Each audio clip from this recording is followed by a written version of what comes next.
కారం రంగు రుచితో ఉంటుంది. ఆచి మిరపపొడి అదరగొట్టే కారం రంగు రుచి.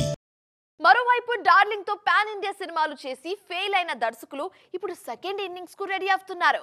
బాహుబలి రిలీజ్ తర్వాత ప్రభాస్ చేసిన సినిమాలు మళ్ళీ ఆ రేంజ్ సక్సెస్ సాధించడానికి చాలా టైం పట్టింది. దీంతో ఆయనతో సినిమాలు చేసిన దర్శకులు కూడా డైలమాలో పడిపోయారు.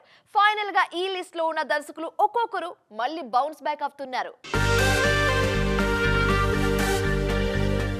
బాహుబలి సెట్స్ మీద ఉండగానే సుజిత్ దర్శకత్వంలో సాహు సినిమాని అనౌన్స్ చేశారు డార్లింగ్. కానీ బాహుబలి రిలీజ్ తర్వాత ఆ సినిమా స్కేల్ ని భారీగా పెంచి పాన్ ఇండియా ప్రాజెక్ట్ గా మార్చేశారు.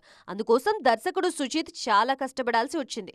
అన్నిటికీ మించి ప్రభాస్ డేట్స్ కోసం తన కెరియర్ లో 5 ఏళ్లు సమయాన్ని కేటాయించి భారీ రిస్క్ చేశారు సుజిత్. సాహు సినిమా రిలీజ్ తర్వాత మిక్స్డ్ టాక్ రావడంతో సుజిత్ కెరియర్ డైలమాలో పడింది. తర్వాత 1-2 ఛాన్సులు వచ్చినట్టే వచ్చి చేజారాయి.